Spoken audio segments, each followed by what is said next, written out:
European club ফুটবলের শ্রেষ্ঠত্বের মঞ্চ এখন প্রস্তুত। আগামী ৩০ মে বুদাপেস্টে চ্যাম্পিয়ন্স লিগের ফাইনালে মুখোমুখি হবে আর্সেনাল ও পিএসজি।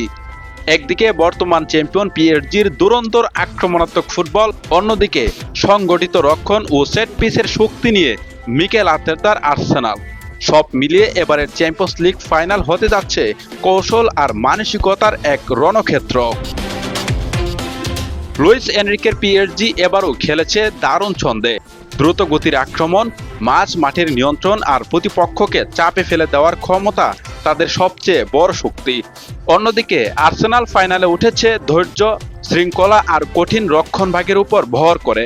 ফলে প্রশ্ন উঠেছে, ফাইনালের ভাগ্য গড়ে দেবে কোন বিষয়?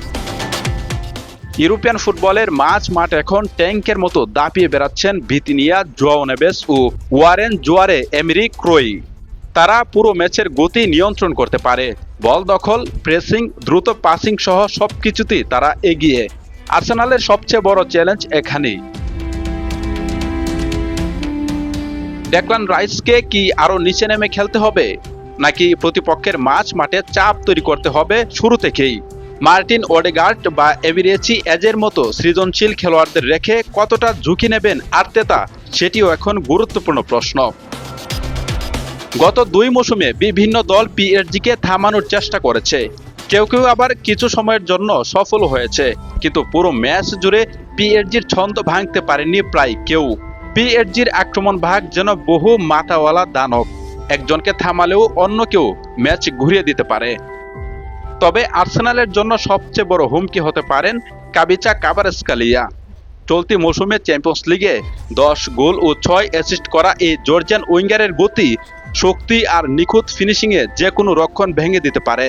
তাকে থামানোর দায়িত্ব পড়তে পারে জুরিয়ান টিম্বার বা বেন হোয়াইটের উপর। ফাইনালে আর্সেনালের ভাগ্য অনেকটাই নির্ভর করতে পারে এই লড়াইয়ের উপর। আর্সেনাল কোচ মিকেল আর্তেতা সাধারণত ফরমেশন খুব একটা বেশি বদলান না, তবে ক্যারিয়ারের সবচেয়ে বড় ম্যাচে কি চমক দেখাতে পারেন তিনি? সম্ভাবনা আছে আরও রক্ষণাত্মক মাঝ মাঠ নিয়ে নামার। ডেকলান রাইসের সঙ্গে মার্টিন সুবিমেন্দি ও মাইলস লুইস স্কেলিকে একসঙ্গে খেলানোর ভাবনাও আসতে পারে। এতে ডান দিক দিয়ে কাভারাৎসখালিয়ার আক্রমণ সামাল দেওয়া সহজ হতে পারে। এমনকি বুকোয়াকা সাকাকে মাঝখানে খেলিয়ে ডান পাশে আরও পরিশ্রমী বা রক্ষণভাগে সাহায্য করতে পারে এমন কাউকে খেলানোর চিন্তাও উড়িয়ে দেওয়া যাচ্ছে না। তবে সেমিফাইনালে বায়ার্ন মিউনিখের বিপক্ষে ২ ধরনের ফুটবল খেলেছে পিএসজি। প্যারিসে তারা ছিল আগ্রাসী, দ্রুত গতির এবং বিধ্বংসী। আবার দ্বিতীয় লেগে প্রয়োজন মতো নেমে গেছে নিচু ব্লকে। রক্ষণের শৃঙ্খলা, কৌশলী ফাউল, সময় নষ্ট সবই করেছে নিখুঁতভাবে। এমন সাবলীলতার সঙ্গে বিশ্বের সেরা আক্রমণ ভাগ সামলানো পিএসজিকে এখন আর শুধু আক্রমণ নির্ভর দল বলা যাবে না। ম্যাচের পরিস্থিতি অনুযায়ী নিজেদের বদলে নিতে পারে এনরিকের দল, আর সেটাই তাদের সবচেয়ে বড় শক্তি। আর্সেনালের রক্ষণ এই মৌসুমে নানা ধরনের আক্রমণ সামলেছে ঠিকই, কিন্তু পিএসজির মতো এত বৈচিত্র্যময় দলকে থামানো আলাদা চ্যালেঞ্জ। অনেকের মতে ম্যাচের প্রথম গোলটাই নির্ধারণ করে দিতে পারে ফাইনালের ভাগ্য।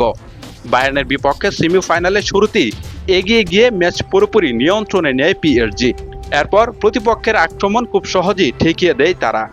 তাই আর্সেনাল যদি শিরোপা জিততে চায় তাহলে হয়তো আগে গোল করতেই হবে। কিন্তু প্রশ্ন হলো, বড় মঞ্চের চাপ সামলাতে পারবেন তো তারা? প্রশ্নটা আসার কারণ, কাবারো কাপের ফাইনালে চাপের মুখে নিজেদের সেরা খেলাটা খেলতে পারেননি আর্সেনাল। আর চ্যাম্পিয়ন্স লিগের ফাইনালের চাপ তার চেয়েও অনেক বেশি। ফাইনালের আগে প্রিমিয়ার লিগের লড়াইও প্রভাব ফেলতে পারে আর্সেনালের উপর। যদি তারা লিগ শিরোপা জিতে বুদাপেস্টে যায় তাহলে আত্মবিশ্বাস বাড়বে অনেক। আবার শিরোপা হাতছাড়া হলে হতাশা দলকে ভেঙেও দিতে পারে। অন্যদিকে পিএসজি গত মৌসুমেই এই মঞ্চের স্বাদ পেয়েছে। বড় ম্যাচ খেলার অভিজ্ঞতায় তারা কিছুটা এগিয়েই থাকবে। সেই ব্যবধান গোছানোই হবে আর্তেতার সবচেয়ে বড় কাজ। সব মিলিয়ে এবারের ফাইনাল শুধু ২ দলের লড়াই নয়, ২ দর্শন, ২ কৌশল আর ২ মানসিকতার সংঘর্ষ, যেখানে ছোট একটি ভুল কিংবা এক মুহূর্তের ঝলকি ঠিক করে দিতে পারে ইউরোপ সেরার মুকুট কার মাথায় উঠবে।